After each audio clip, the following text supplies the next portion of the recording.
case. Unfortunately, I don't have a webcam right now, but I'll get one soon, guys. It'll be okay. Please All don't mind right. it. So we are back live. We got the little delay set up right now. We're going to be hopping into the match, and let's go ahead and just go in right between the matches right now. Um, we got Ural here, who you guys can see on the screen. He does not have a webcam, so we did a little Mahu crazy guy, and because he's wearing a hat, I'll go ahead and wear a hat myself here.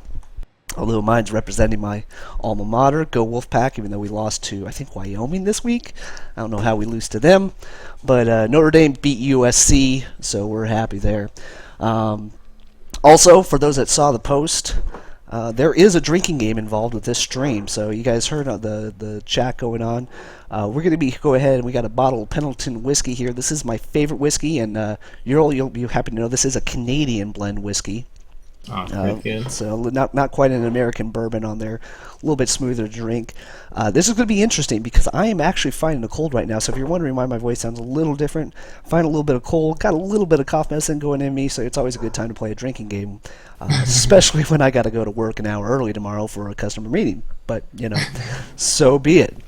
So we Speaking got of alma maters there, Inch, I just wanted one thing I want to mention that makes me really excited to see this matchup is that Reddit is actually my alma mater as far as World of Tanks clans go. They were really where I got my feet wet for Clan Wars. oh, that's So awesome. it was a lot of fun. I had fun when I was in Reddit. A lot of respect for those guys. Learned a lot. Really kind of gave me the sort of the framework that I needed to sort of step into that kind of role as like a Clan Wars kind of guy in Maho. So I really feel like I owe a lot to Reddit. No bias though, but it's always nice to see them play, and I got a bit of a so. Yeah, well, you are going to be observing their tank, so I'll be observing from the BADGR perspective on this one. Alrighty. But yeah, no, it seems like everybody's gone through a pass from through Reddit or Forge, as I had my upbringing through the World of Tanks community.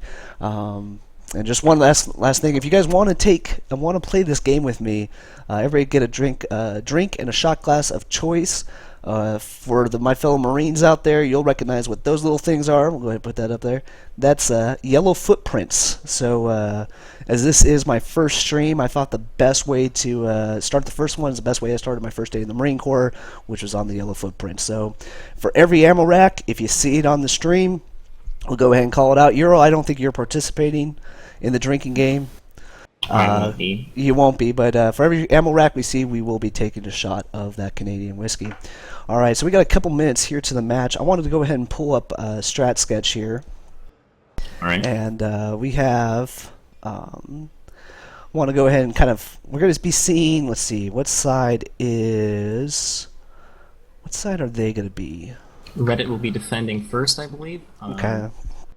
So let me go So ahead for and anyone who's not familiar with this, is that the team that's on the left at the top of the special battles window will be the defender, and the team that's on the right will be the attacker. So spawn 2. It just goes in order. That's the way the clans are listed at the top. And side 1 is defense. That's just kind of how it works for these sorts of things. So just for anyone who's sort of not as familiar with this, or for anyone who just needs a refresher. Yeah.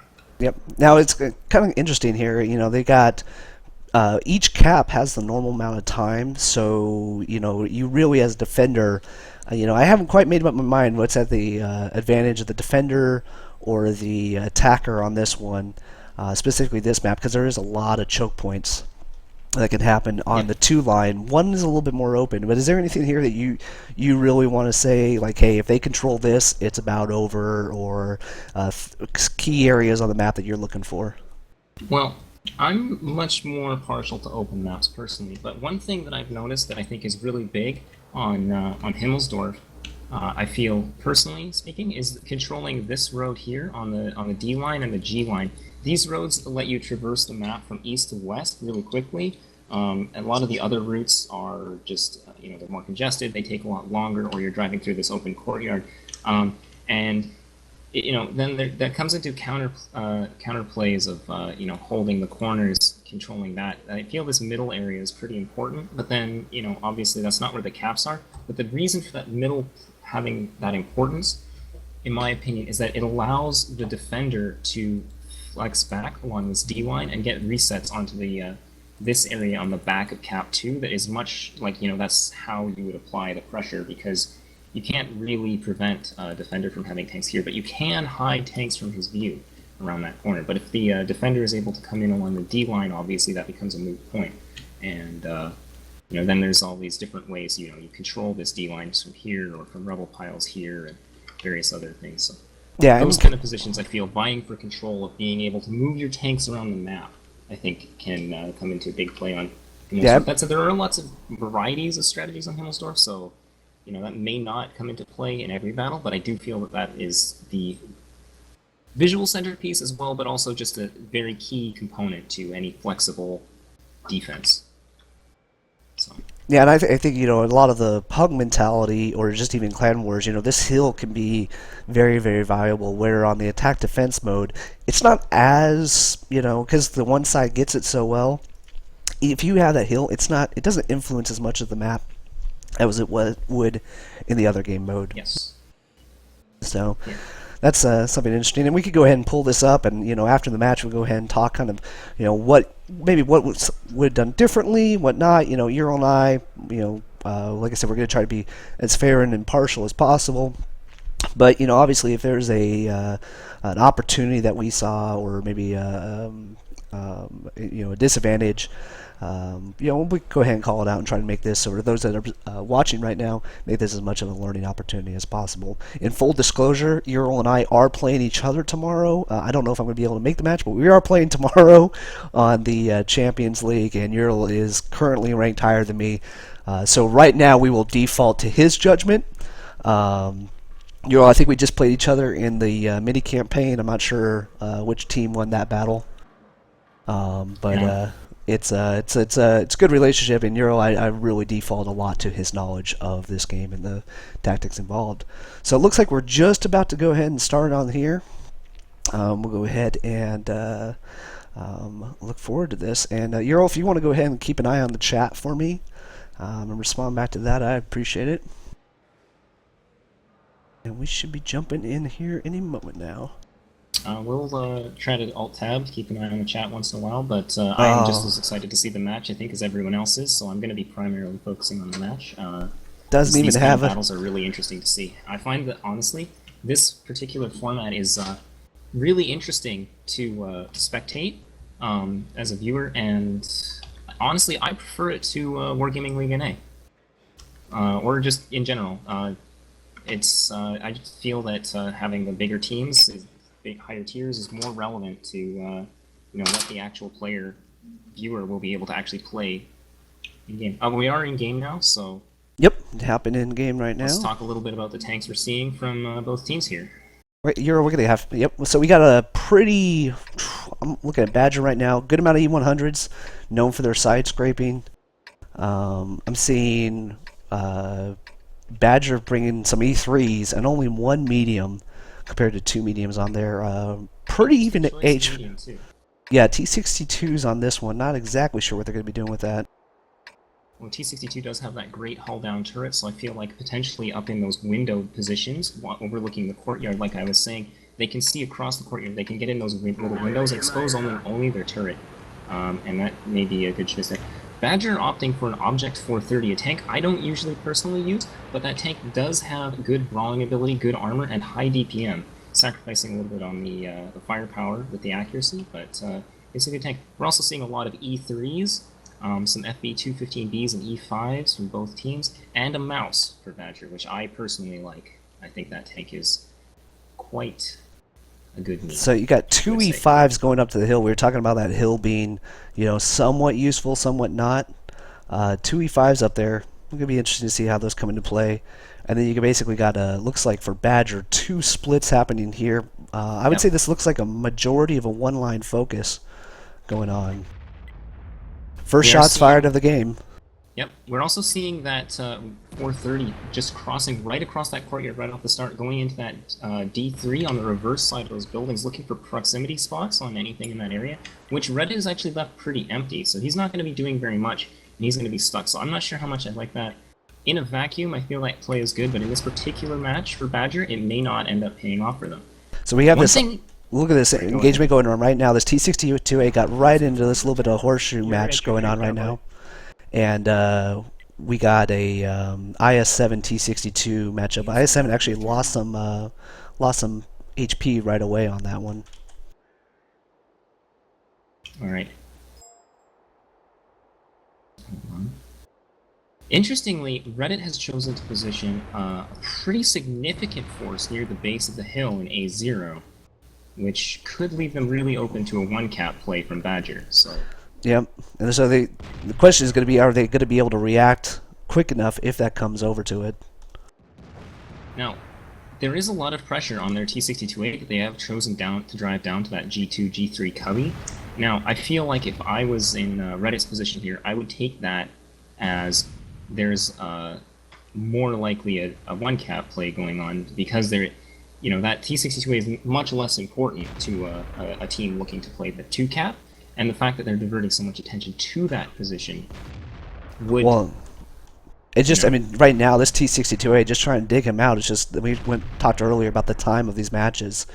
You basically got BADGR right now not knowing, knowing he's a light for something and not knowing where they want to push. They haven't gotten enough information. Mm-hmm. Those E5s on that hill, I feel like are a really good choice of tank for that position for BADGR. They do have good turret armor, good gun depression, and reasonably accurate weapons to fire from the hill front. So, Yep. I feel like it's a good choice, and it's also not the slowest tank, so it will be able to rejoin the engagement if it's required to move. And even just let's actually go over to the hill right now. Even on the back side of this hill, that one E5, and he's already at 84%, but that one E5 can't get a hold down position from everything else going around. So I think, I mean, and we talked about that T62A being an interesting choice. Where he's at right now, he can actually use his turret. He can be pretty hauled down there. It looks like this E5's just caught a heat round in his cupola, which, after they recently changed the armor model of the T110 E5, the cupola is much more resistant to regular rounds. But I personally feel that the buff, is a little bit overestimated in that heat rounds from medium tanks and heavy tanks are still able to fairly consistently pen that cupola, but it is definitely a significant improvement, so I think we'll be seeing a lot more E5s for this season. We do have a BADGR making a push here. Yep. E3 is leading the way with the really strong frontal armor on those things. Yep. Got a mouse coming in as well. So they're going to be lying. They're just trying to muscle their way in there. But only still 3,100 hit points left in less than 4 minutes to either get a cap, which is a minute and a half cap, or to kill all the tanks.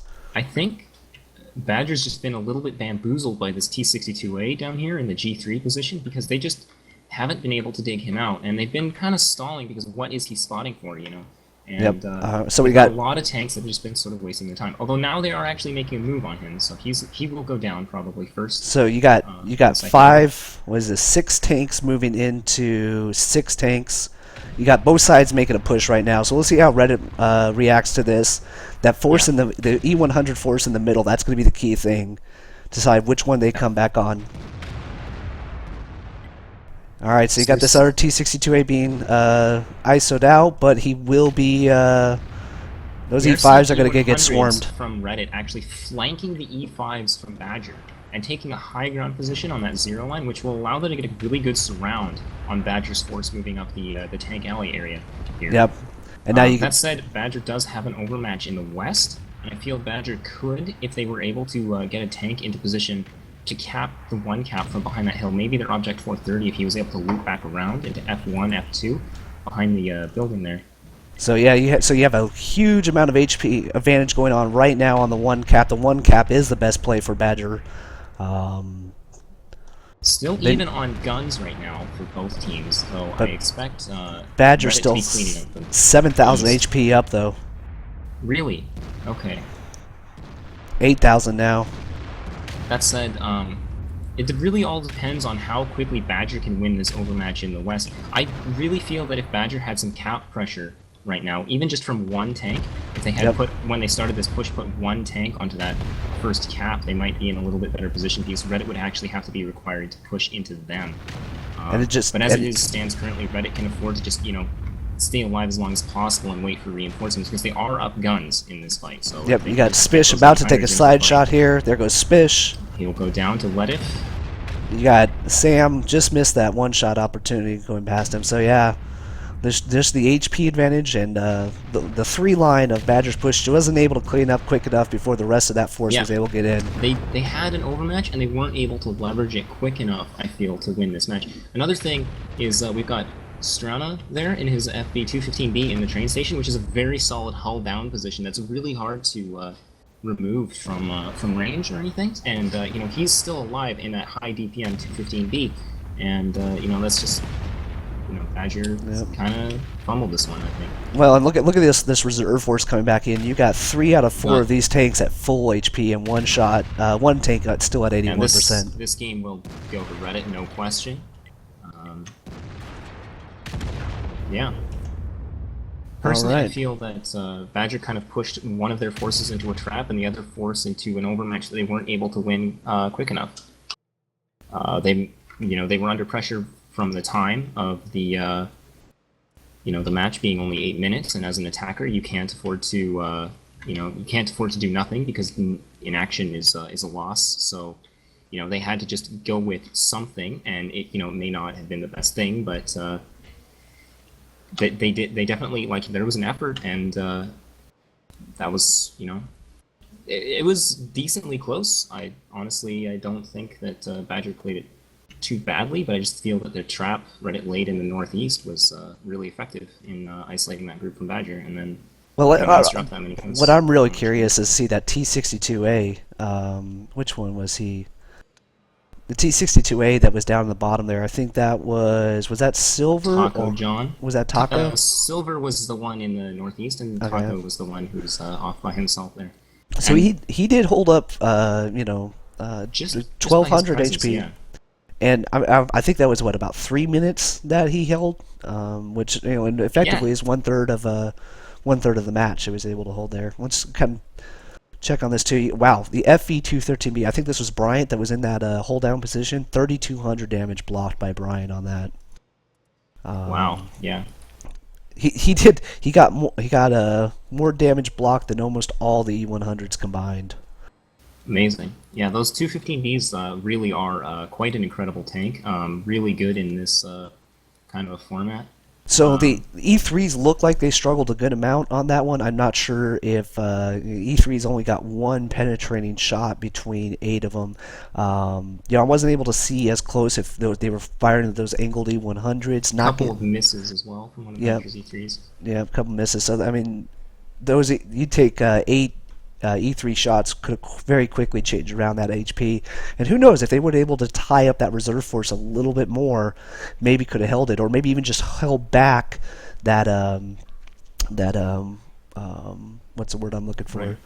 That attack and not overextended just to buy time for that 3 line would have been interesting. Right. To see. Yes. If they hadn't gone as hard in the northeast, if they had just sort of sat more in the sea of D lines, just occupied Reddit's tanks there, but they didn't know that Reddit had so many E100s on that A line, so that was the thing. It was a really well-executed trap by Reddit, I feel. One other thing I'd just like to highlight in the post-game stats here is that Strana in his 215B, the guy, I think he was the one in the train station there, in that position. The train station overlooks the rail yard portion of the map on the 1-2 line. It's the most open part of the map, and it's also like the longest firing lanes that you'll find on Himmelsdorf, aside from maybe some of the positions that the hill can shoot.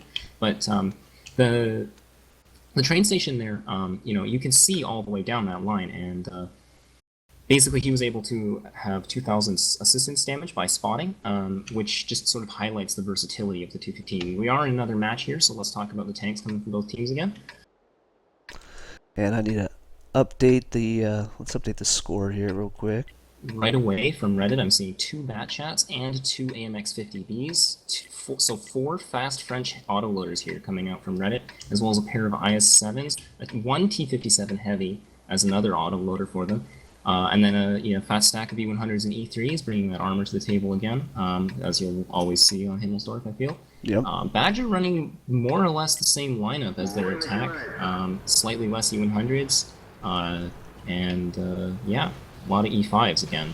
Yeah, the E3s seem to be making a good amount of play on this. We'll see if they can.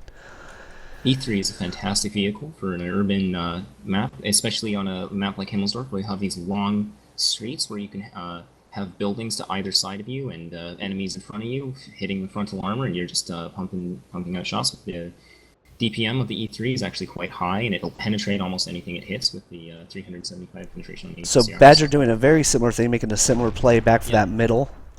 And actually, I think he's going to be able to get it. They don't have it, but look at Reddit. Reddit's doing a very significant heal push here. Yeah, they've got their autoloader heavy tanks on hill, as well as an E3 and a pair of E100s, which is interesting. So I'm right away looking at this. I'm thinking we're going to be go ahead and seeing a 2-line cap. I'm definitely expecting to see a play for cap 2 with such a heavy commit from Reddit to the hill here with those E100s. Yeah. They've got, interestingly, a bat chat watching the courtyard for Reddit as well. So not sure if he may leave and try to probe the other flank, but yeah. Now this hill is coming into play. You got BADGR getting into the line of sight of some of these hill shots here, but you know that does work both ways. Let's see what tank they got as. Surprisingly, that bat chat from Reddit was not able to catch any return fire from BADGR, but I guess he just played it pretty well. It looked like he was playing quite cautiously there. This 430 for BADGR now, this is holding up Reddit's heavy force on that G8 position there. WoT proximity spotted. They can't really afford to move past there because they're risking getting crossfired from across the courtyard as they pass that opening. And we've got E3s from BADGR in front of them now. So these tanks from Reddit are relatively stuck here. Well, now they're getting shots back over there, and they've already taken 2 tanks down to 50%. If they soften up that D3 area, they can come around and clear out that 430. But until they do that, it's going to be a hard fight on them. And we already lost the first tank on that dent. Oh wow, yeah. That E3 on the hill, actually, the E3 in a hull down position can be really a force to be reckoned with, and he's taken out one of BADGR's E5s already, so... Yeah, I think the kill shot came from down below. Oh no, it was the E3. It was the right. E3 on the hill, yeah. Alright, so now we got this bat chat trying to... bat chat trying to clear out a 430. Not sure if it's worth risking a bat chat for that. I don't think that was worth it. That 430 in that position is very easy to cover from where BADGR is and other positions as well, but they are not currently utilizing. But so in order to eliminate that 430, it's going to take a lot more than that, I think. Okay, so now you have the E3s plugging up that 8 line, trying to push them back. The proxy light is coming away from there, and you see Reddit did position or move their tanks from the 3 line as they were getting shoot up here. You mean BADGR, I believe. Sorry, BADGR. Reddit doesn't have any tanks on the 3 Sorry, line. BADGR. Flex to BADGR. Yeah, it's fine. So the HP advantage is still going to Reddit right now by about 2,000. And you got a 50B coming along the K line. We've got to push down the 0 line as well for Reddit with a couple of E100s and a couple of auto-loading heavy tanks. They're likely to catch a lot of fire as they drive by this gap here. E100 took the first shot. From BADGR. Well, if they can work down this HP, that's some autoloaders out there. They've got to make their next cut. T-57 was able to unload several shots from his clip and not take any return fire. Ledif taking, I think, a shot from an E5 or something. But seeing an interesting split from Reddit here. Oof. We've got tanks from BADGR counter pushing down the 3 line, coming in to flank this group that Reddit has in the G8 position, and they've got a E3 down to 60 hit points. So yeah. What we've seen right here, the E100's ability just in the city, just to do that side scrape a little bit more, and because city fights tend to be just a little bit slower, not as much speed, gives the E100 plenty of time to reload. He'll take a 300 shot in order to put out an 800 damage shot, and there it goes. Yeah, sure. All right, now we got that E3 still up on the hill. You got a southern push. Looks like they're about to get overmatched here. 50 Bs and bat chats. Will go down soon. Yep. He's 50B bat chat group for sure. 99% luck's gonna need a 1% more luck to probably get away from this this overmatch here that they got on them. I think to survive a situation like that with 2 autoloaders unloading into either side of your tank, I think you would probably need about 400% luck to bounce those shots off the side of your E5. I don't think 99 is going to cut it. Well, I'm getting a little thirsty. I haven't seen an ammo rack yet. Have you seen an ammo rack? I don't think I've caught any ammo racks yet. All right. So now we got the main push going on the 8 line over here. It looks we've got a lot of Badgers tanks surrounded and caught out right here. Yeah. I am going to call this one as very likely to go in Reddit's favor. They've got superior positioning. They've got 7 tanks up. That's half of BADGR is gone, and most of them are low on hit points. So I think Reddit's gonna claim this victory as well. You get E3's trying to do what he can. They're trying to hold back there, but those tailwind E5, E100 probably not going to keep this E3 safe enough long enough. You got Zero, full HP, taking the lead on that. He takes a shot, but he's going to conserve the HP for the rest of the guys. Let's see, Pomp, yep. Yeah, the rest. This is going to just come down to clean up duty here. Clean up duty here, where the tanks all drive in and finish it up. We've also got tanks on both caps, just in case the massive overmatch they have on the two. Well, you say wasn't enough. Reddit using their time very well. Got less than 2 minutes left in the match, and they just basically played with what BADGR gave to them. They went up on the hill. BADGR had it up on the 3 line, and was able to take advantage of that the larger hill. And I talked about it earlier that that hill can be important. Yeah, there's a position where you can rack up a lot of damage. I personally feel that it's relatively easy as a defender that you can plan your defense around not exposing your tanks to that hill, and I feel that that's something that as a caller you should attempt to do, is figure out what are the positions that are easily accessible to the attacker that threaten where I might want to put this tank. And if I was going to put this tank here, what if they go hill? You've got to think about those kind of hypothetical things. And obviously that, like I said, that I feel that D line is very important for the defender. It's important to keep it clear, not necessarily to occupy it off the beginning, because it is a bit of a death trap if things are on the hill and able to shoot down at you, especially like the E5 in the what was it, D4, D5 area, who was just caught out by those little tanks. Look at the efficiency that we have out of Silver Sky right now. They're 50B, 15 shots, 13 pins, 13 hits, 12 pins. And that 50B was on top of the hill and then came around on that push. Did really, really well on him. I'd also like to highlight the T-57 heavy tank actually coming out really big for Reddit. Gottfried firing 11 shots, hitting 10, penetrating 9. With the gun handling now that the T-57 has, it's pretty difficult to get that kind of consistency, especially against those heavy armored tanks.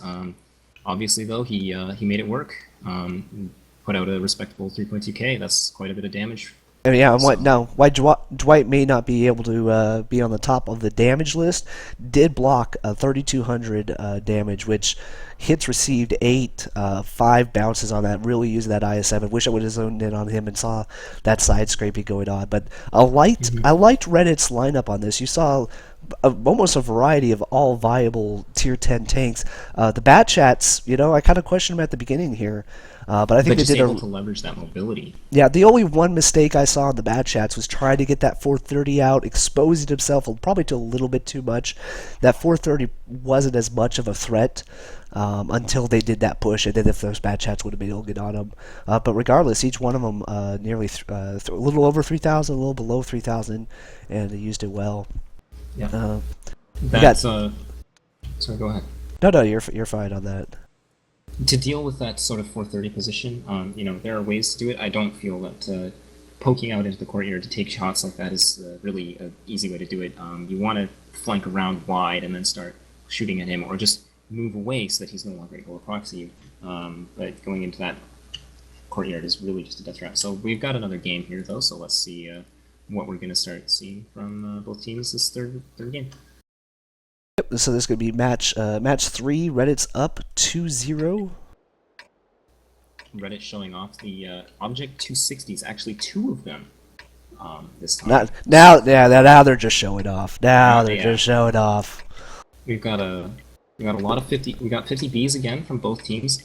BADGR opting to use that Object 430 again. They feel that it's the best tank for that kind of role. You got JBZ 100, yeah. Jagzilla making a play. I noticed that right off the bat. I didn't want to mention it right away because I figured we'd just be talking about, just the Jagzilla. It's really interesting tank to see in competitive play. I personally feel that this tank actually does have a niche, especially for these kind of brawling city engagements. Has huge alpha, huge penetration.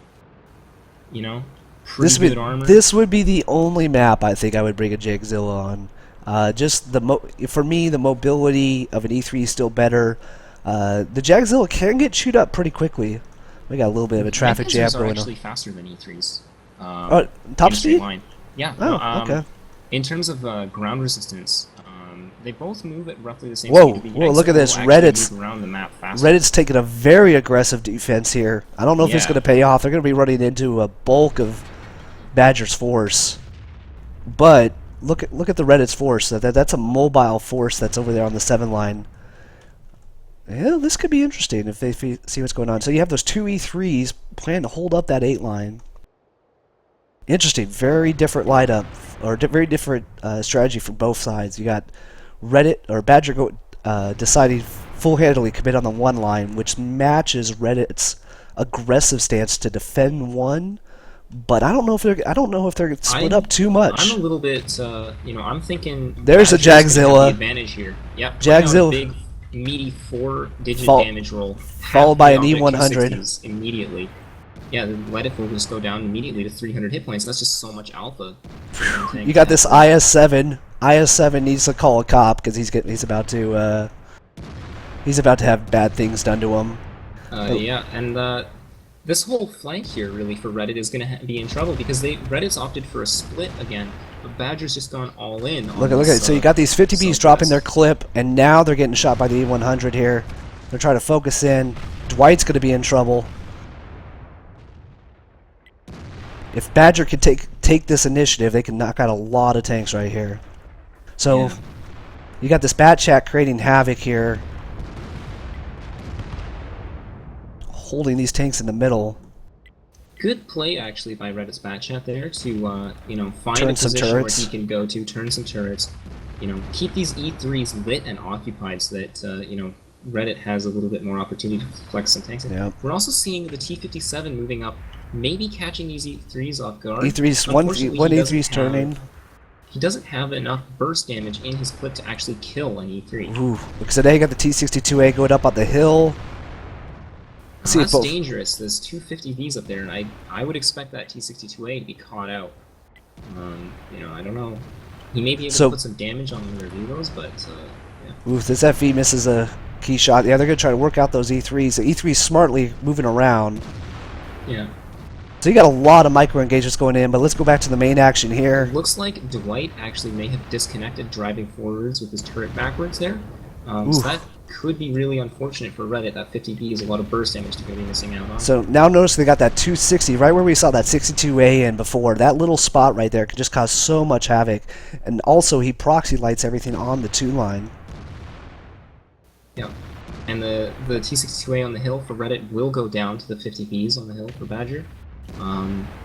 Leaving those 50Bs able to either snipe from the hill or come in along the, from the north, and not looking good for Reddit right now. I wasn't really expecting this, but... But the HP is still relatively close. Only a 900 advantage or so in BADGR's favor. I will say I think the positional advantage and the tank advantage is going to be really big for BADGR here. They're going to be able to start picking these tanks apart. Anything that pokes, wrongly these FVs, they're wrong tanks, and there are 50Bs on the hill, so they need to be really careful with their positioning. I think if BADGR can get anything into a position out on the 1 line to start shooting them from the other side, BADGR's going to have a pretty easy time. But I don't know. It looks like Reddit is... They're holding tight. This back. Yeah, you got this 50B coming in along from the north for BADGR. By himself, it's not waiting for the other 50B grouped up. I feel that may be a minor mistake. Because the 57 heavy. Okay, so you got 99 looking for some payback from the last match here. He's gonna go ahead, drop his clip, clear out these E3s, which will let him turn back around. They see the advantage. Red is gonna go ahead and try to take these tanks out. Let's see, Jagzilla. Jagzilla catches with a fire. Nakes down Neil. Neil's got to be focused out quickly. Look at that. Look at Reddit go around. Don't worry about that 41% take. Get out that lower one. Yeah, they're trying to make a counter push happen here, but it doesn't look like it's going to be enough. It's sort of a case of too little, too late for Reddit. You gotta get those 50 Bs. Gotta get that clip in. Knock out Palm. Palm's at full health. Yeah. They're trying to save Armored as much as possible. They're gonna clip out Palm. Palm needs to turn around. Now talk about being stuck between a rock and a hard place right now. You got this Jagzilla. You got an E3 coming around the other side. And you got a 50 Bs coming off a clip. Yeah, I think BADGR is going to take this game. There just isn't enough health for Reddit. There's no way. Yep, full health Sambroski E100 coming in. Yep. Jagzilla is still in play. Sambroski misses a shot on the move. I don't think that's going to be super important here, though. I feel that BADGR's going to be able to just clean this one up pretty quickly here. 99% luck, misses a kill shot in the 50B. He's going to have a clip. Misses 2 shots. Enough. Yeah, not quite lucky enough. misses 2 shots, but I don't think that's going to matter on this one. Jagzilla. You want to take bets right now? How much damage that Jagzilla did? I'm thinking at least 4,000 probably. 4,000? Okay. I know I saw at least. Yeah, I'll go with 4,000. Could be 3. Could be 3. No, I'll go above, at least above 3. Okay, I'll go with 4, and you can take 3. Let's see. I'll make sure I'm in this one right away. So he did in fact do in excess of 4,000 damage. There it is. And that's 4 penetrations, just 4. That's it. That's all it takes in the Egg Panzer to put up those huge damage numbers, just because it has such incredible alpha damage on that. It's well, you know, 17 centimeter. And he held back there long enough that whereas it was too long for them to come back out on him. But Reddit, very aggressive strat to try to get on that defense. I liked it. Just so happened though that BADGR, I feel their strategy was, able to catch out that aggressive group by Reddit. Now, I feel Reddit was definitely expecting something else with this strategy in mind. The split, probably to catch an 8-line play and flank it from both sides potentially, but it ended up backfiring pretty badly for them. They almost did manage to make a bit of a comeback as their FVs were able to start, putting out some damage. One of them actually doing almost 4,000 damage himself for Reddit. 3,700 damage is quite a bit, but well, it was interesting because when I saw those 50 Bs come off the hill, it was kind of like, are they going to, the play had to be moved, but I think they moved them right at the right time to where they came back on the backside of that 8 line, cleared up those E3s and allowed those other tanks to come in. I have a feeling if those 50 Bs would have stayed up on the hill, even though they were at an advantage to where Reddit was at, Reddit, I feel, was just winning the one-on-one engagements outside of that Jagzilla, to where if they would have about the time, they would have turned that corner. Because that E3 on the outside was at full health, looking at a half health E100. But no, still no ammo racks though. I'm really disappointed. Everybody, no, would be. It's always interesting to see those turrets fly. Also those turrets. You can go hull down actually behind the turret of a dead tank in a lot of these vehicles, and it makes, say, an IS-7 behind the turret of another IS-7 or something. Hide his lower plate can be actually quite a nightmare. It's just interesting to see, pretty spectacular, So, unfortunately, no ammo racks so far this game. No ammo racks. The bottle of whiskey has not been touched yet. Someone said, stop drinking that tea. I do live in the South. It's sweet tea going on right now. And like I said, fighting a cold, so I don't need to be drinking all that much, but an ammo rack does deserve it. And I think we were talking earlier, you got a one-shotted in a Tier 9 by a Tier 7 Artie? Tier 8. Tier 8 Artie. Today, yeah. It was the Chinese Tier 9 heavy tank, the 111 Model 1-4. Great tank. 1,850 hit points, right, to, just for full health. But anyway... more important, we're going to have another battle, Game 4 on Himmelsdorf, the last battle on Himmelsdorf here. I'm not sure what the second map is, actually, but... the second map is Ghost Town. Okay, Ghost Town. So we'll be seeing probably more E100s tonight, so... And I did not catch who chose which map, so based upon the play, I would say Reddit, but, this is what I like about it is, you can't necessarily do the same thing twice, because it can change it up, as we saw there. So BADGR said, "You know what? The Jagzilla worked. Let's go ahead and bring it back. Bring it back one more time." Dropping the mouse. No mouse on defense this time. They've got 4 E100s, and IS-7s, some E5s, 50Bs, Yeah. 430 again. Look at this though. The HP exactly the same. 31,950 HP for both teams. So BADGR doing right away, get that 430 out one more time. Reddit actually looks like they're doing a very similar split, somewhat going up on the hill. Once again, bringing those E100s, E3, T57 to the hill. This looks in fact to be pretty much the exact same deployment we saw last game. So it'll be interesting to see if they're going to feel confident in that play last match, or if they're going to try and mix it up this time and move Now a little differently. it does look like BADGR is sending a little bit more stuff to the 2-cap, which, you know, doing those on-the-fly reactions to what you see. Yeah, they're definitely much heavier in the west part of the map, and not committing as much into that 8 line, because I feel that on their last defense, those tanks on the 8 line, while they were able to pin down some of Reddit's tanks, they weren't actually very useful, and didn't help them really much. And they've also learned their lesson, and they're staying out of that D line. I was just about to say that. The hill. Until they start moving right now. I was going to say, looks like they're not allowing that hill to get up there, but then they started moving. So they're moving 2 E100s up. See, and that spot right there, you kind of got to ask yourself, what are they gaining there that they're not having back there? And the only thing I can think of is that 430. They just want a little bit more protection on that 430. They can cover that 430 from there. They can shoot, they can see down the 3 line a bit further. It also gives them information on, do we catch any fire from the hill? Do we catch any fire from directly in front of us? You know, and they will be able to spot a little bit more from that position. It is, however, like they will potentially be stuck there now if Reddit sets up lines of fire. So you got a around them 50B like making the first shot. So you got an E3 trying to cover that front side of the E100. So I was gonna say those E100s could get into a crossfire here from right in front. See if this E3 gives them enough Reddit enough deterrent to push on those E100s.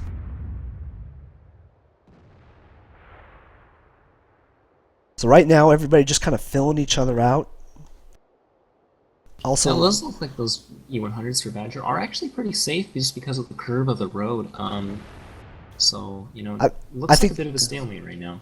Going back to your last comment, I think you would like to see something in that 2-line train yard just to get a presence out there. You know, so BADGR right now doesn't have really any eyes to see what's coming around. I don't think they've spotted anything up on the hill.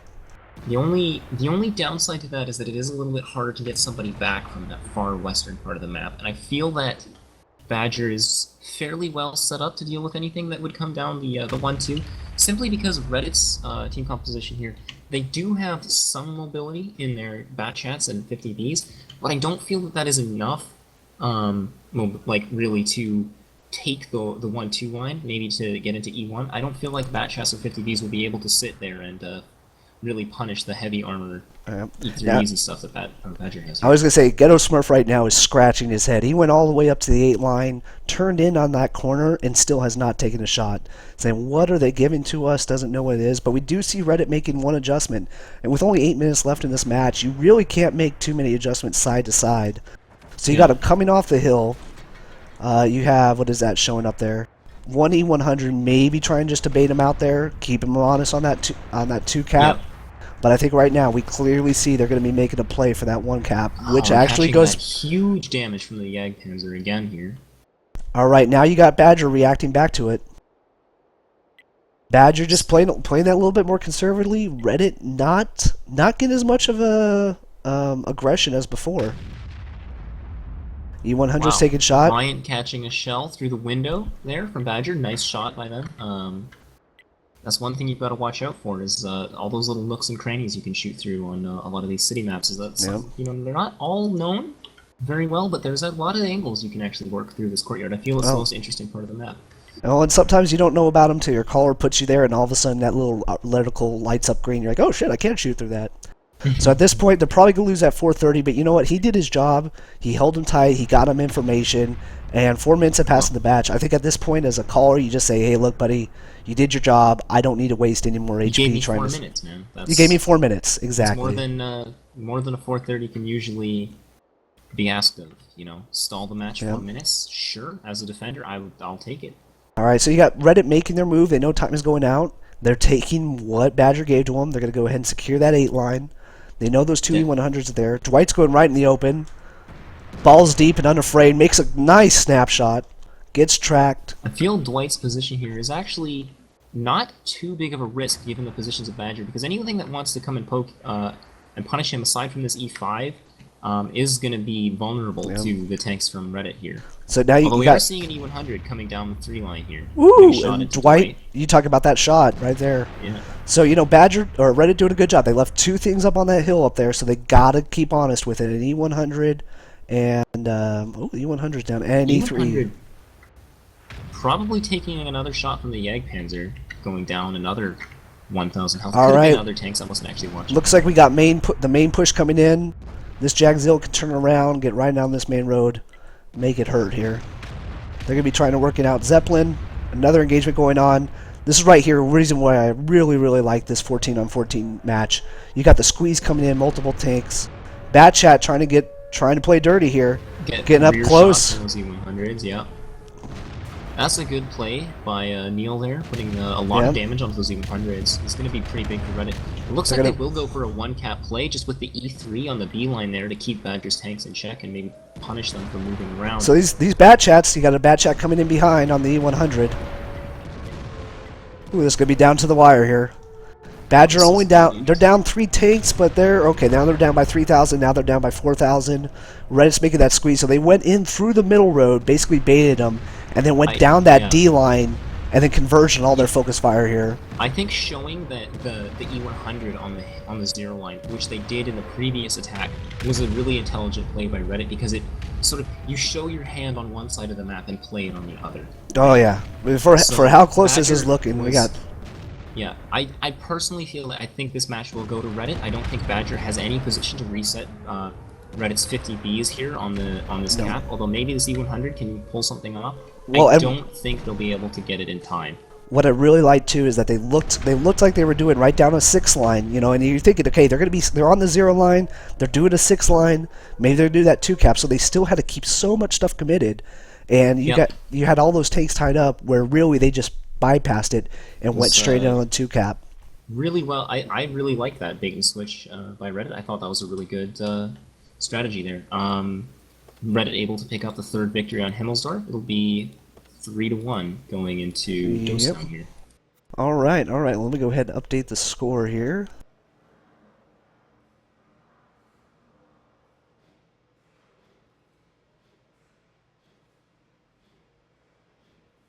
All right, we'll talk about a little bit about the game here. Dwight, doing that alone and unafraid spot, but he might set 1 E100 hit.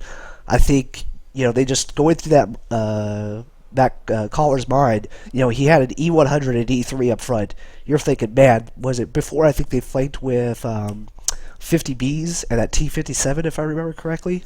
Yeah. So you're like, okay, that's their main push. That's a heavy force. That's not going to be... And then they brought those 50... Where did they even bring the 50 Bs? I think the 50 Bs... They brought the 50 Bs onto the 1 cap, actually. Yeah, so... One line. I mean, a complete almost bait and switch there. Right from the 0 line to the 1 line. Completely opposite side of the map. Really, keeping it diverse, varied, mixing it up. Good to see. And you get kind of those zero takes, just they hurt so much, especially when the engagements are so key right there. You had E3 not throwing out as much damage. Jagzil connecting 2 times, hit 3, connect 2, another 2,000 damage, which that alpha, can't go through. The other E3 did pretty well, 5 and 3. But let's see here on damage block, because really that is going to just turn those engagements so much. You got one E3 doing about 1,500, the other one doing 1,600 damage blocked. I always like looking at 50B, see if they get any damage blocked there. You had a Bad Chat Taco John blocking 750 damage in a Bad Chat. What is that, like an E100 shot or something? I'm gonna take a figure that I think that the way the Bat Chat's gonna block 750 damage is gonna be an E100 heat round into the spaced armor above his tracks, because the part of the Bat Chat's hull above the tracks is actually like storage boxes or something of that sort above the tracks, but it does actually count for some spaced armor, 20 or 30 millimeters, I believe, and that will catch a heat round and they'll fizzle there sometimes. You don't want to shoot heat at those bat chefs. I mean, obviously in an E100, that's what you're going to be firing, and most of the tank you will just penetrate easily, but there are places where it'll bounce. And I guess that's what happened for Taco John. Pretty lucky there. Yep. One thing I'm noticing for BADGR's team here is that the only tanks that actually bounced any significant amount of damage, both of their T110E5s actually,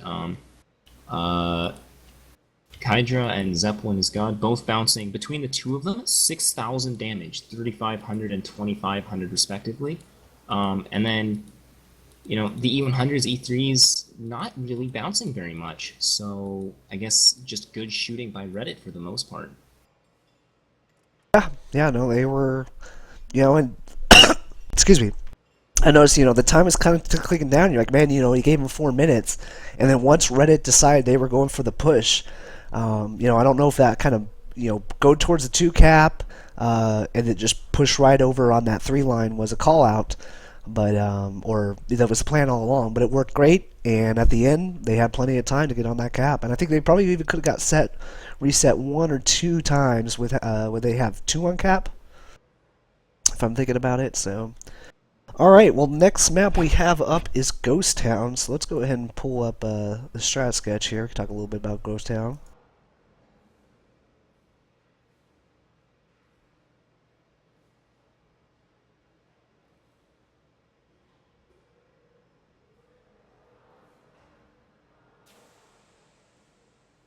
Let me Alright. get back into that strat sketch there. Oh, here, let me give you the session ID.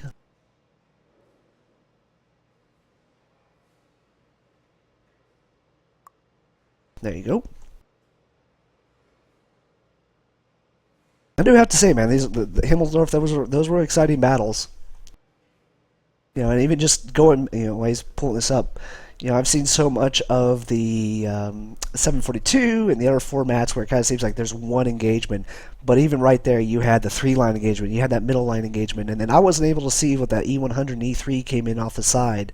But just so much going on that if you're able to, understand how they have it in position, it's really, really interesting. I mean, it's almost at the point where we need I need your stream to be mini mapped. Like we need to split half and half. Yeah, there's just these engagements on this Himmelsdorf. There really are diverse all over the map. It's really interesting to see that for sure. Yeah. Now, if you take I really enjoy how much of the map is utilized in these battles here. Yeah. Now, like a Muravanka, there's a lot more open going on, but even then, you can really kind of get into a flex one on this. So now we have Ghost Town coming in. Not a lot of people have played on this map. Most teams choosing to avoid it. Most teams choosing from both leagues, but some teams choosing it. I've found the map to be the one thing that's important to know about Ghost Town is that Ghost Town is in fact a symmetrical map. It is probably one of the most symmetrical maps. It's probably one of the most symmetrical map because it's the only symmetrical map designed as a symmetrical map. So it does have that distinction. We are actually only 10 seconds out of the battle here, Inch. So I don't have time for the strat sketch. Yeah, Oh, all right. Well, then we'll go right into it. So we've got a lot of E100s, a lot of IS7s. Reddit bringing their 260s to the table again. Maybe showing off. Maybe the 260 is going to use its mobility to some major advantage here. BADGR opting for that Object 430 again, as well as a pair of 2 and 10 E3s. Reddit's got a Conqueror gun carriage, which they actually used last week against Foxy on this map to great effect. So that'll be interesting. Well, and it's even though it's a city map, because the outside's so wide, you're actually surprised how many of angles of fire there is from the outside into the middle. That's one thing that we've noticed a lot. Another thing is that a lot of these buildings here on Ghost Town, they're actually quite low. They don't actually provide, maybe you're hugging them, you're safe from artillery, but you can shoot over most of these buildings. They're not very tall. So that does allow the Conqueror, especially with its arc, to really just, get in there, hit most of the map, honestly. So Reddit looks like they're, doing a pretty standard kind of a defense here. Just, spreading in the city with a bunch of heavy tanks between the two caps. BADGR driving, just this huge pack of armor here, our IS-7s, E-100s, into the town here. So you got an E5, great hold down position right there on that ramp. Yep. You got FE trying to side scrape. Probably not the best tank to side scrape, but he was the quickest one in there. The FVs do have 410 base meter D range, so maybe I think he was just. Whoa, okay, so here we go. We got BADGR. Looks like they're gonna go right into the cap here. Yeah, it looks like it's gonna be an IS-7 hull down one cap play, which with the Conqueror in play, I'm not sure how much I like that. As long as this is a pretty common strategy. We've seen it in Tier 8 as well, where teams will put IS tanks with their strong turrets on this pit here in the back of the one cap, and we'll see how Reddit answers this. Yeah, I think the answer is one Conch G shell with a splash. Now, that's well and good, but now look at this. You got an E1 got a 50-second reload, and capping with 3 IS-7s. Maybe you could cap out during that CGC reload. So you're looking at this right now, the E100s, as much as everybody would probably give them shit, loading a few HE shells, just getting those resets, IS-7s poking, trying to get those shots, and they're just getting enough of those resets. All 3 tanks have been reset there. We've got a flank here coming in by Reddit. We've got Object 260s and 50Bs coming in behind BADGR's main heavy tank push here, and they're going to be looking to put out some major damage here. Although it looks like the E3 for BADGR, Wandorf, has managed to turn around and yeah, but now they can hold this flank off. Let's see if Neil and Pomp and that E3 is gonna. He held out long enough for him on there. Yeah, they got their E5s turned around, and now it's going to look to be a bit of a stalemate there. We've got the cap ticking up here for BADGR. Let's see if 10 seconds. Oh, here comes the shot. And full reset. Full reset. That's all they needed. Reset all the way down to 6. So there goes the cap for BADGR. Although it will start ticking back up now, and we'll see if that CGC can actually reload in time, and Reddit can get the splashes for the resets with their E100s. BADGR's down by 3,000 HP. Yeah, but I feel that this strategy that BADGR's executing here is pretty solid. Especially against a team that doesn't bring artillery, just a cap and screen, because as long as they can just keep these tanks for Reddit occupied. Alright, here's a key one. You got Taco John coming in on the side, looking for those resets. He got one. Alright. I'll see if he can, if BADGR can take down this 140, or if he's just going to be able to hold. He got 2. He's found a pretty good hold down position here. Got another HE E100, and here comes a CGC assault. It looks like it'll actually miss. Wow. Wow, 8 seconds. So now you got Dwight. Dwight realizes what's happening. They got to push right into it. It's missed. They've got to go in. They've got to get these resets and gets a ram. Gets a ram. Ram reset on that one. Shut up, Shake. Looking maybe for another reset in the E100 here. Reddit has won the engagement, so if they can just get these few resets, they will be able to pick this game up because they have a massive tank. Chloe missing a one shot. Yeah, that Vaughn just going. It looks like Reddit has picked up the resets, and they've got a surround, and they've got tanks, they've got health, they've got guns. So Reddit will pick this battle up. It was down to the wire there on the cap with that CGC miss.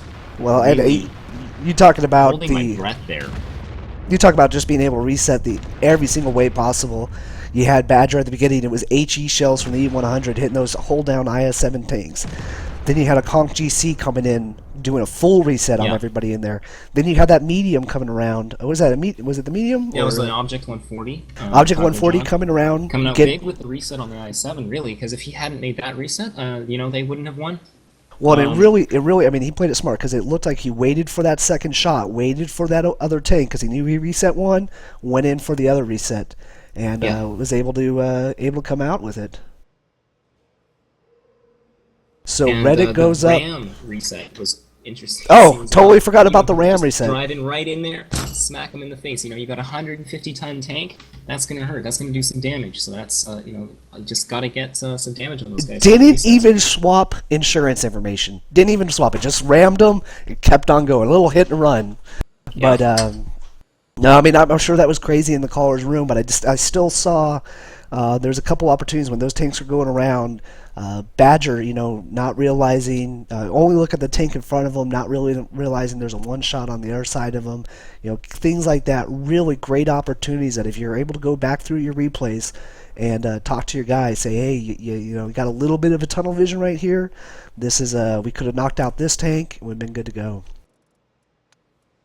Yeah. So So let's look at Conk GC. Let's look at he got 97 cap reset points on that one defense defense. points. Yeah. Um, Uh, FE got 6, you know, 260. Let's go back to that. Probably the 140, huge 26. damage coming out from the 215Bs there for Reddit, which really that is the role primarily of the FB 215B. It's just it's got that great DPM, highly accurate, high penetration gun.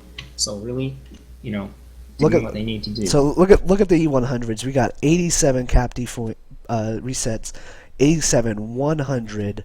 104, or no, that's No, that's 100. Yeah, damage yeah, yeah, I caused. guess It's I'm right. 100, 87. We got to start adding this up. 97, nearly 300 resets. You got the 50B going for 3. Other E100, 37.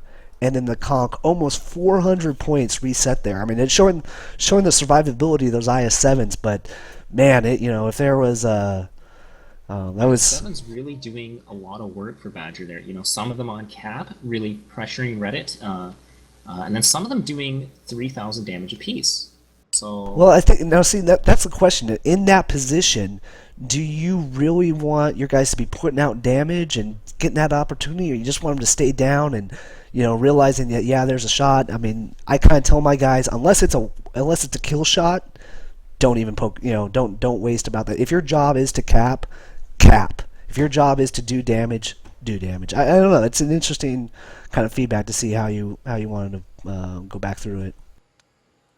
What would you tell your IS-7s there if they were on those ones on cap? stay down, you know, don't get reset. Although, I think the IS-7s that were putting out the damage were the IS-7s not on the cap, the guys screening. They were able to put out a lot of damage as Reddit was trying to push into the reset. We are in game 2, though. Okay. Reddit bringing their 260s again to the table. Really interesting. Even more FVs. They got 3 this time for Reddit. You know, putting out the big damage. Probably want to work some more of that in. BADGR opting for a somewhat more varied lineup. They brought 3 E5s, 3 E100s, a T57, another E3. They've actually decided to bring in artillery themselves on that defense. Yep. And one objects on were great. attack. That's going to be interesting to see the one on attack come Now, out. Reddit did bring the CGC Zero Project and his CGC on this attack on Ghost Town here against Foxy last week. I don't know if you were able to catch that match. I but, wasn't able to. Okay, well, they were some really good matches. Highly recommend you guys, check those matches out. I believe it was Danger Close Gaming, the Silver League team that were casting them. Okay. Good presentation. I liked them. I really enjoyed them, and there were some good matches. It was a really nice bunch of battles to see. And anyway, a bit of a tangent there, but the CGC for Reddit on the attack was able to pick up a Bombardier last week. Wow. So I think Zero Project is a little bit comfortable in that artillery on this map. So we'll really see, how that works out for them. So you And, got Reddit Badgers. is setting up very defensively on their attack here. So we've got the 260s and the 50Bs grouped up again, a bit of a flank force, and we've got E100s, FVs coming in towards the cap. BADGR looking to rotate into this onto this road here with an IS-7. We got IS-7s moving around, looking to feel out what Reddit's doing. BADGR, I feel, could just afford to be maybe a little bit more defensive on this. They really, as a defender, you don't have to do anything. You just have to not die for 8 minutes. Well, now here's a question. Since they brought an attack out, Reddit's going to be okay with just getting lights and saying, "Hey, Artie, do you have a shot? Let's go ahead and soften up some of these tanks." And then, as we've seen Reddit do so many matches, wait until that key moment, focus down some of those low health tanks, and just roll them. So you got 260 getting a little damage here, and Reddit's up approximately 1,500 HP right now, even with I've taken a shot there. Yep. Badger's Conk misses a shot, hits a building. Yep. Try to go for that splash on that E100 group of Reddits there. Reddit seems a little bit boxed in here. One thing I personally don't like about this lineup is that the 260s and 50Bs are really mobile, but I don't feel like they have quite enough mobility to flex around and take advantage of any weaknesses. Well, okay, so now you got a push coming from Reddit here. Yeah. Now I'm worried that Which, these IS-7s are going to bleed these guys a lot for Reddit here. These 260s. yeah, this 430 he's gonna show it. They might lose this 140, so the 140 is gonna go over. He's gonna ISO. 430's missing a couple shots This against is a Taco John. difficult corner to poke for these 260s. Maybe if the E100s come in sidestep. BADGR is shifting their tanks, however, to deal with the push here by Reddit. So it's really interesting to see. Leauge takes the first shot. E100 probably should have done it, but E100 shot on the move for 800 damage. That lead IS-7 just getting chewed up. Zeppelin coming out with a big series of bounces for his IS-7 there. Looks like he's going to be backing up. And see what they're doing right now? FB215B behind him. They're going to converge right on this force right here at E4. We've got a big pinch on these IS-7s in the F4 area coming in for Reddit. We've got E5s from BADGR coming around the back. We'll see how if they can, get the counter flank going on. On Reddit. Yeah, maybe if these guys would have cut right through the courtyard, they maybe would have focused or jumped up with the IS-7s. IS-7's holding tight, trying to hold out. Yep, E3 moved forward. Disconnect. Gottfried's driving into a building with his turret backwards. So ooh, that's gonna hurt. That's gonna be a little bit, that's another tank down for Reddit here. So really, I think the tanks are even. So this could go BADGR's way. They do have their E5s in a really good position. If they are able to manage to clean up Neil here, they'll have their E5s above Reddit's main force. And if you're shooting up at these kind of tanks, these hull down tanks, they're a lot harder to eliminate. Yeah, well, you got still 4 tanks going to be killed in that pit box. That E3 push forward maybe could have came back, held back that 4-line push. Compass will go down as FB. We've got HP of the high ground for BADGR here. Yep, so. And now if you count out that HP for that E100 Gottfried, BADGR's actually up, even though they're down tanks. If they can work down, you got a 2%, a 0%. 2 hit point object 260, a 33 hit point object 260.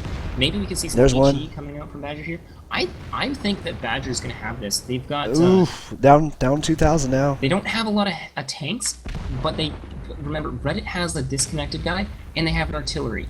So BADGR's actually pretty even on tanks, and Reddit is full of one-shots. These E100 needs to get in the fight, do a little HP swapping right here for armor. Come on, get in there, 99. Get in there, 99. Don't back up. Don't back. These guys are backing up. Neil's gonna be getting side shots. 99% luck. Needs to trust his luck here and just try and bounce some shots from those 260s. Maybe get some rams. All right, Alpha's realizing what's going on. He's gonna split up. Bax is gonna be caught up in the open here. I mean, they got him in a pinch, but remember, they're still already out there. Still one already. Another thing that BADGR can really realize here is they only have to not die for 2.5 minutes or so. Yep. Now look at this. Look at this. Neil realizing Gottfried's not there says, "You know what? I can side scrape off this. Just use him like a dead tank." Yeah. Ooh, 50B. Yeah. 50B had the HP to swap. Oh, CT's Master going down to an E100 shell. It looks like Reddit will pick this one up. E5. I don't know. Maybe Sambroski? Is he gonna? Sambroski gonna make a shot? No. No.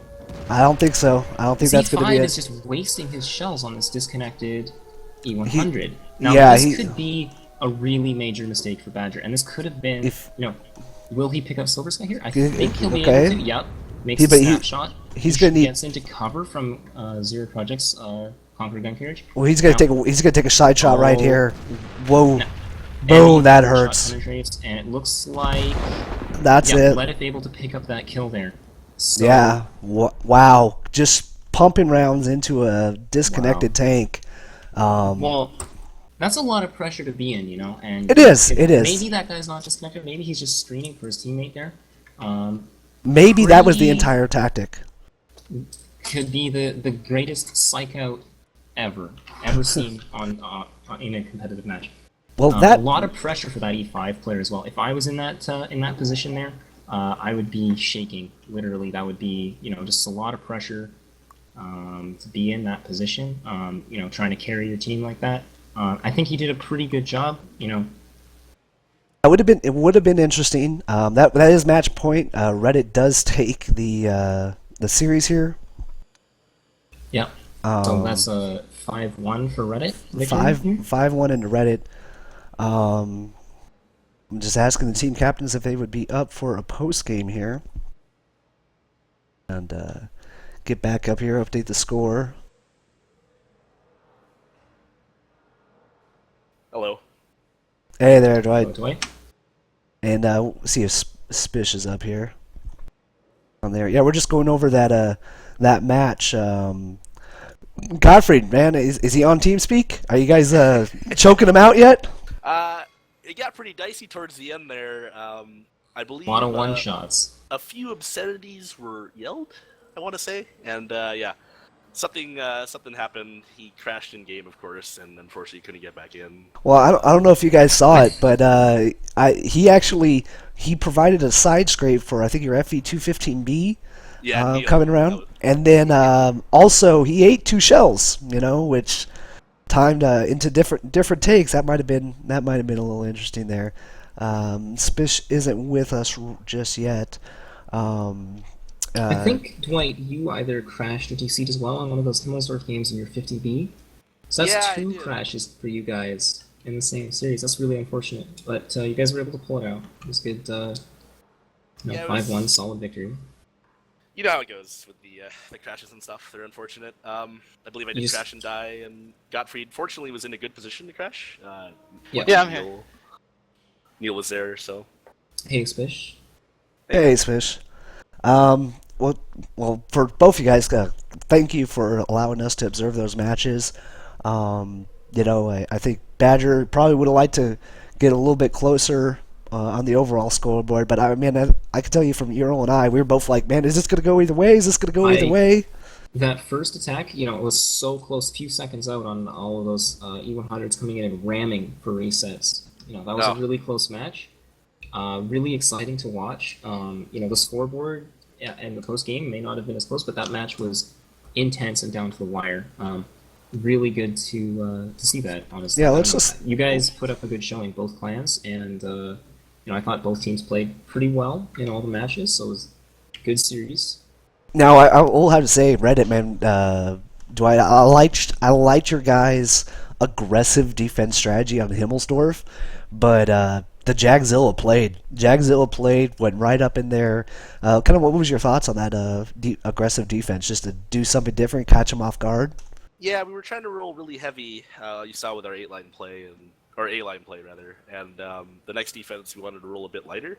I think it was just a matter of rolling out into the wrong position. BADGR did a very good job of kind of controlling that fight on the 3-line, and we unfortunately couldn't get the upper hand.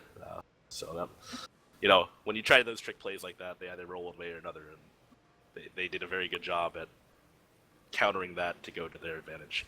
Yeah, and I just put up the strat sketch link. Do you guys use that strat sketch just out of curiosity? Yes. Okay. He's map tactic, but You use map tactic? Oh, yeah. Reddit's so old school. So 2014 meta. But I was gonna say, do you have strat sketch installed there, Dwight? I don't, unfortunately. Okay. Well, I'm gonna go ahead and just kind of go through this right now for the viewers here, and we'll go ahead and make sure I have this up here. One of those battles, I think you were the IS-7 alone and unafraid, just going right through the middle of the courtyard on Himmelsdorf. It looked like I liked how you guys had the E100 and E3 up on the hill at B0. Spish, did that kind of throw you off up there, seeing that E100 and E3 up there? I think this was on the 3rd match or 4th match. Yeah, I think it was the 3rd or 4th. It was kind of a 50-50 if there was more behind it or not, but I was banking there was more behind it because we got caught off guard on the 2-3. Yep. They Well, did push an E100 and E3 and several other tanks down the 0 line in a previous game, so that's a really easy, seen it before, probably going to see it again, so...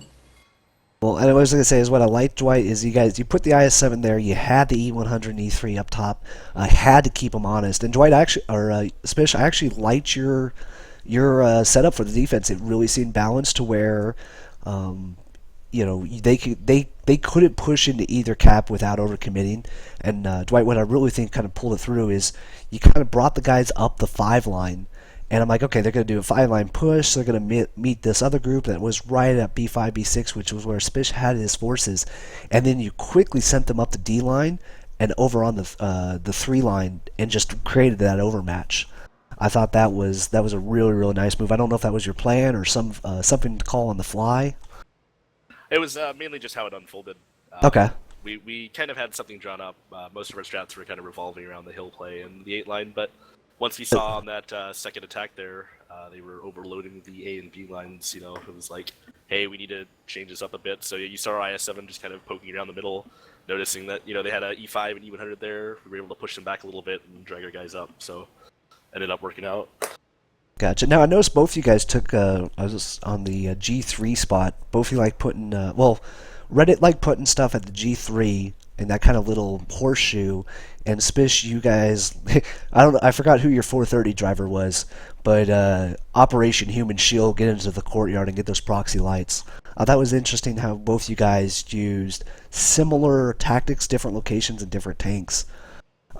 Seeing now how the matches played out between both of them, do you guys think that you still got value out of those tanks because they just bled on time, they got you the information, or do you think you might change it up a little bit?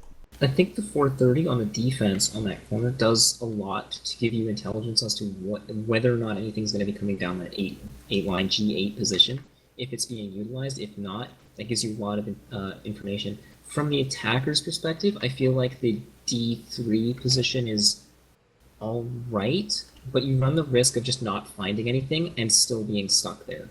So I think as a defensive play, that 430 was really useful for you guys. From the attackers, that's, I'm not sure, but the 430 on the defense for sure was able to buy you guys a lot of time just keeping Reddit occupied in the G8 area. At least that's what it seemed like as a spectator. So. Yeah, and then on Ghost Town, both you guys bring an RD. That reset we counted up. What was it, I think we counted up like 400 reset. Plus reset points, yeah. I don't know whose team speak was more crazy at each one of those battles, but that had to be pretty intense for you guys. It was there was a bit of a yelling match there. Oh yeah. Of course. Like I mean, I bet you guys are trying to cap out, try to stay safe and stuff, and I'm yelling at my E100s to get in there to reset now. And well, and I think it was you, Dwight, that just did the screw it, I'm ramming an IS-7, just like what I'm going in, I'm going hard. Yeah. On a scale from 1 to 10, how much shit did Zero Project get for missing the reset shot on those IS-7s in the 1 cap on that first? To be fair, defense? It was about 50-50 Euro because although Zero did have a shot, the E100s didn't have time to shoot those buildings down. We didn't get to clear those buildings. I think the 50Bs didn't really listen. So he clipped one of the buildings, I think, is what he was saying. Okay, gotcha. Now, Spish, Gotcha. on your side, the E3s I think did a great job. They had a flaky force coming around, and one of your E3s reacted and basically held back. Was it Wanda? I'm trying to remember what he held back that. Yeah, held back that flank force. He got shot a little bit in the side, but probably bought you guys enough time. I really like that E3 play that was done there. The E3 is still pretty tough to pin. It's just one of those go-to tanks in street fighting. It is. Now, and for you, E3s for both sides was good show off of how durable that tank is. Now, Dwight, big armor. I think you guys are just trying to show off how many 260s you guys have in your clan too. And Rockstar was saying the same thing last week, and honestly, no, we use them for their speed and their mobility there. The guys that have them are, they know how to play them, and we were going over the advantages to them to the IS-7. Okay, so just we ended up rolling those. For those that are uninitiated to the IS-7, what would you say? I mean, most compares to, the Object 260. Most compares to an IS-7. In what positions would you, as a Reddit caller, put the 260 in, and what positions would you put the IS-7 in? We were trying to use the 260s in a more faster capacity. So if the IS-7 is, just kind of holding an 8-line somewhere or just kind of chilling, we tend to bring those. But when we need to go somewhere fast with a lot of armor and a pretty big gun, we like to roll the 260s around. Right. Gotcha. No. Go ahead. The 260 to me seems like it's a little bit of a generalist do everything type of tank. It takes sort of a role that doesn't really exist outside of maybe the 113 and the E50M of being, I am heavier than everything that goes my speed or faster, and I am faster than anything heavier than me, right? So taking positions early that you might brawl with mediums, but you're in a 260, you got a big gun and a lot of armor, so that seems like that's kind of the job of the tank. at least from my perspective. Exactly, I concur with you. Okay. Gotcha, Anyway, go gotcha. ahead. Oh, Spish, you know, I like talking about positive things. So I don't mean to give Reddit more time than No, you, no, no, no. That's totally fine. I mean, but they played well. They deserve it. what if you could have any opportunities that you think you could have saw or things you might would have changed up just initial feedback? On that last one on the Ghost on my E5s, we took a little too long rotating around when that big engagement happened. There's just, the Yeah. simple mistakes everybody knows. We don't focus fire. It adds up real quick. Yeah, I feel that if those E5s had been in position 15, 20 seconds faster, that could have very much changed the course of the game because you would have had E5s in a position above Reddit's tanks, and those tanks were all very low hit points. Shooting down at a 260, you're going to have a much easier time panning it. It's a lot easier if you could just back up, get the horizon between yourself and the enemy. E5s are very, very good at fighting from above on hills, whatever. That could have been, just the differences. So well, and I noticed one thing too. The one disadvantage about the other three, they were playing well, but at a certain point, when that push was coming up from the south on Ghost Town, you had some it's that desire to try to save your buddies. Yeah, I think he had an IS-7s up there, and that E3 tried to stay in there. Where if he could just fallen back and kept the fight in front of him instead of getting flanked by that southern push, that really could have held back that southern push a little bit. So it's really kind of that changing that mindset to where I gotta save my buddies, I gotta do it, I'm not gonna let them die in vain, and then just realizing, hey buddy, I'm gonna die, but I'll pull your burning corpse out of the tank after we win this battle. Regardless, man, I loved the fights. I mean, they were heavy, they were brawling, they weren't these just these quick swarmy mini engagements everywhere on the map. I really really appreciate it, guys. And Spish, Dwight, I hope you guys had as much fun as playing it as we did watching it.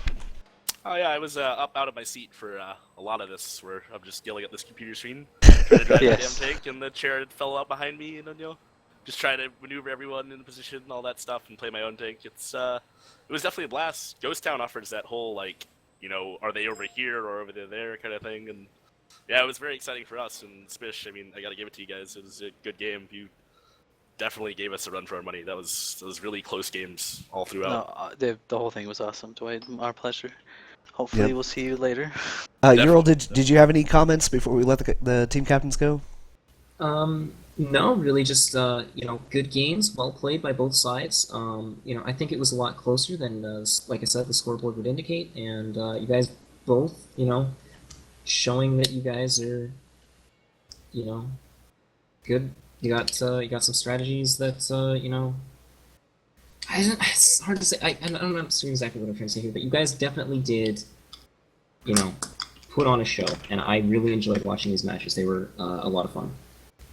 And thanks for And giving us this opportunity. I think Ural and I both say they're a lot more relaxing since we're battle callers. It's a lot more relaxing to commentate and be the armchair quarterback than it is to call. So, like I said, I appreciate you guys letting us do this for you guys. And what's the Reddit? Who's your next fight against? Ha! Good question. Give me 1 second.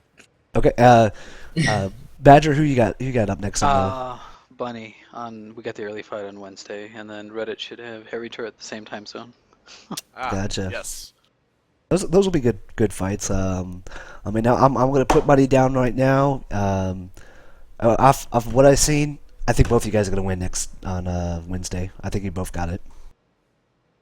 So Yeah, definitely. and I'm disappointed in both of you guys. I didn't see a single ammo rack. I have my shot glass still dry right now. Oh, So that was very surprising. yeah, Didn't bring enough Object 907s. Yeah. With Inchon playing the ammo rack drinking game, would have been interesting to see 14 versus 14 Object 907 ammo rack off and just see how many ammo racks you can get in one game. Now that we know that, next time, for sure. next time. So, all right, guys. Well, yep. Appreciate you guys coming by. If you guys want to leave, we'll just kind of go ahead and wrap up the stream right now. Dwight, especially have a good night. Before you guys wrap up the before you wrap up the stream, Mitch, there's just one thing I think we should mention. Yeah, go for it. Is that we'll be back again on Wednesday casting Shoujo versus Havoc. I believe at the same time, Inch. Yeah, I'd choose later battles. For those that don't know, I'm not playing the game as much for a very very good reason. My son was born about a month ago, and I swear he's 1 month and he's already giving me a cold, and I'm gonna punch that baby. But anyway, regardless, I don't have as much time as I have right now, or I can have more time. I just won't have a wife and a son. So the later battles are preferred. So a lot of these late night battles, drinking games all around. We're looking forward to it, and I think Euro. This is our first stream together, buddy. I think. Yeah, no, it's been fun. I look forward to next Wednesday. Hopefully, I won't have a blinder going off at the start of the stream, and I can actually sort of, be here for the, the early stuff. But no, I look forward to, Wednesday. I'm also looking forward to our fights tomorrow in the Champions League. So. Yeah, no, that'll be fun. I know. I think Lost, that Love and Feeling will be calling those battles. We will. I would say I got. Let's see, 43 minutes to give my veto in on what map I don't want to face you guys on. I think you've got a few hours, but yeah, you do need to get that ban in. Jeff was reminding me, get Inchon to ban something. I want to pick a map. So. All right, guys. Well, once again, going back to this Challengers League, you got a lot of the community streaming a lot of guys. You got Vegan and Hip streaming the Champions League. This goes on for what I think another 4 weeks or so, 3 or 4 weeks. November. Yeah, Mid-November, I think, or and late November. It goes for quite a while. And granted, we have the mini campaign going on. We got clan leagues going on. Everybody's saying, "Hey, Clan Wars is dead." 2.0 changes, influence. You know what? It's just fun to get in and get some of these matches going on. See this, and even that adjustment right there. Going back to the Himmelsdorf, Reddit doing an aggressive defense and BADGR just saying, "Nope, I got a Jagzilla and he's hungry." I love the change in strategy. I love the sportsmanship, The both of you guys. adaptability. Yeah, and kind of the gameplay inside the game. I think that's. I think this is a format that we really should encourage, and we should really promote more. So that's my take. So I'm happy to do my part. I will stream. I will keep drinking as a good Irish Marine. There you go. And I agree with you, Inchon. This format is really revitalizing some of the old tankers to coming back to play. Because it's fast paced. It's not your 7v7 where you're gonna have the best tier 8. These are the end game tanks that everybody wants to see fight. Well, and we could keep talking about this for a while. I mean, if the guys want to listen to the stream, but I don't want to keep you guys from your evening. I've got Armored Warfare to play. That's about it. Oh, whoa. Whoa. But no, I was gonna say. XM1 in my garage or anything. I don't know what you're talking about. I don't play that game. I only play World of Tanks. Come on. But no, I was gonna say, it was interesting because even just the variety of tanks that we saw on that map, like we're like, what T62. Euro and I both said, what is they bringing a T62 in for? And you realize where you put them. That's a really interesting spot for that hold down capability. We saw the bat chats, and I'm like, man, the bat chats ain't gonna make that much of a play in this. It's a city map, and I swear, one of your bat chat drivers, we saw it. Man, he came up right behind two E100s, and he's like, I don't give a crap. I'm just unloading my clip, and he got the hell out of it. That was really dirty. That was beautiful. Now, Below the belt. we could say he bounced his first shot on the rear of an E100, but we won't say that on stream. But no, I like the variety that this tier 10 affords. We saw the E3s to the Jagzilla. Normally E3s I would put down on the 8 line. Reddit, Dwight, we saw you have an E3 make his payday up on the hill on both your attacks. No, definitely. I mean, you're seeing a lot more different lineups than you would see in the normal Clan Wars lineup, just because attack defense affords that, right? You're able to experiment a bit more. You get to see the maps played in such a different way. Exactly. There's different camps of thought, right? There's, mobile attack, kind of slow, stagnant attack, steady attack. You just get a bunch of stuff on there, and once you draw it up and you look at it, it's really I love seeing those aggressive defenses. I think that's the most interesting. Some of the most interesting battles for me is when you have an aggressive defense against an aggressive attack. and you've just got trying to outposition each other, the attacker on defense from a position that the attacker may not expect you to utilize as a defender because it's so aggressive, but yet it can end up paying off, hugely for you. It didn't today for you guys, Dwight, but All I right, think there's a lot of potential in the aggressive defense in this format, and So- I think that's something I'd like to see going forward. So why we got I'm looking at the chat right now. We got some people they're gonna leave it out of here. So it is not. I'm not gonna have a bottle of whiskey. I'm not gonna move it out of my bar all the way upstairs without at least taking a swig. So Dwight, what are you drinking tonight? Because I know you're drinking right now after that match. I have actually 18-year-old Scotch right now. Okay, good man. McKellen. Yes. Okay, good man. Spish, you got a drink of choice? I only drink two kinds of alcohol: the kind you buy and the kind I buy. Well, to everybody, raise your glass to BADGR, Reddit. Appreciate the good fights. And I'll take a little swig of the bottle here. Cheers, guys. Cheers. Cheers. Ah, God, I love that. Did not get to mix as much cough medication with whiskey as I was hoping to. But and this you guys did bring up Armored Warfare. I kind of almost want to do kind of just like a community town hall. Just get some of the personalities in here. I know many of us are on a community-wide Slack team. Otter, Mahu, Esprit, Reddit, BADGR, everybody's on there. So we kind of communicate in there. But it's going to be interesting to see if Armored Warfare provides as much as we have right now, even though if what we have right now isn't perfect, or is it frustrating because it's the same, or if that new appeal to a game and a fresh grind and there's no Win 8 over there. From my understanding, Artie's much different. I've played about 20, 30 games. It didn't catch me right away. Mostly because when the cab was getting alarmed, it sounded like a humpback whale having sex. The thing that will make or break other tank game for me is what the competitive format looks like. Because for me, the end game and the competitive play is really the big thing for me in World of Tanks. Pub matches, team battles, they just don't catch me. Not even the Wargaming League format, although that may change with the upcoming Tier 10s that they're going to be having in Wiggle in the future. But really, the clan wars, the stronghold raids, those kind of organized, 14v14, 15v15 battles really are what keep me playing this game. And if Armored Warfare can offer something like that, that'd be interesting to see. Where they go with their competitive play. And I'm really looking forward to, I'm keeping an eye on that for sure, but I feel that the current endgame in World of Tanks is just a gaming experience unlike really anything else available. It's really something special. And I enjoy it quite a bit, and that's why I call battles. So. Yeah, Especially with... Go ahead.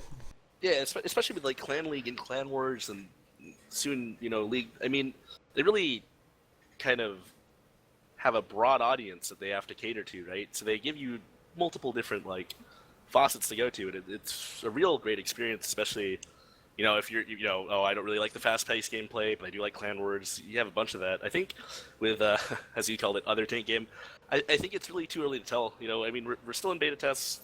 We'll see how it goes, but in all honesty, like you said, World of Tanks offers that whole just great experience of post gameplay. You grinded all these tanks.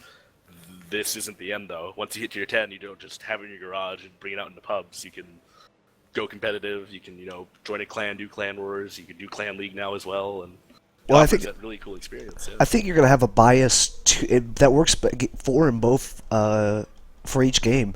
One, you're gonna have people that are looking for that extra push to get something different. I'm tired of this aspect of this game, and now it's a fresh grind. It's something good, and that's why I loved Armored Warfare. I will say I am tired of losing 100% of my hit points to a self-propelled gun. That is not, in my opinion, a positive gameplay experience, and that's something about World of Tanks that makes me not generally want to do the public matches so much. I do still play pubs, but earlier today I took 1,850 damage in a tier 9 tank, and I was my jimmies were quite rustled, and the fact that that doesn't happen in Armored Warfare is interesting. And I'll probably go check it out later today because that I'm still kind of having flashbacks of my tank just kind of exploding. Well, I was gonna say the thing that goes against Armored Warfare is you got people that are gonna be looking coming from World of Tanks, and those that have been playing. Dwight, I mean, I think you've been playing this game for what, 4 years or so. Somewhere around there, yeah. I mean, I remember KVs, not KV1, not KV2, before the split, KVs going against mouses. The pre-physics days. I mean, this game has got a lot of improvements over the 4 years. Now, while granted, there's still a lot of room to be, worked over, influence in regards to clan wars, alpha and top tier arties, because I'll go back to you. Artie in lower tiers isn't nearly as devastating as Artie in higher tiers. So, somewhere there's an imbalance. But people that are coming from World of Tanks, going to Armor Warfare, going, this isn't polished, this doesn't offer nearly as much, why would I switch? The other thing you have is just that invested, how many hours, how many tier 10s, I How have. much money have I spent potentially on World of Tanks? Well, I'm happy to say after 4 years of playing this game, Wargaming hates me because I've only spent maybe $150 in 4 years. Play World of Tanks for free. Find out how. Wargaming hates him. Well, all you gotta do is, make a top tier clan and embezzle money. That's it, Pretty much. Just take 3,000 every month. There you go. But anyway, yeah, no, it'll be interesting to see how it comes out. If nothing else, it's a change to where you don't realize, or you realize the grass isn't always greener on the other side. Like was it beta weekend came out, and I went over to Star Wars, the Battlefront. And I was like, man, this is awesome, the graphics are... And then I realized, oh yeah, there's a thing called spawn camping. Haven't heard of that, I haven't even thought of that term since I picked up Battlefield 4. I was like, oh yeah, spawn camping really sucks. And then you realize team imbalancing, when all of a sudden you have 4 people and they're up to like 7 and 8 in a match. And you're like, what the fuck? I mean, it takes you like 15 on 15, and we have one bot. You're like, oh my god, I'm tired of bots. Or you have that one really, really poor player that might be a 4-year-old kid, it might be a 400-year-old man, and you're like, oh my god, these teams are so imbalanced. And then you go to another game and you're like, oh yeah, 4 on 8. This is what really imbalanced is. So I encourage my guys, go out, try new games, varieties, the spice of life.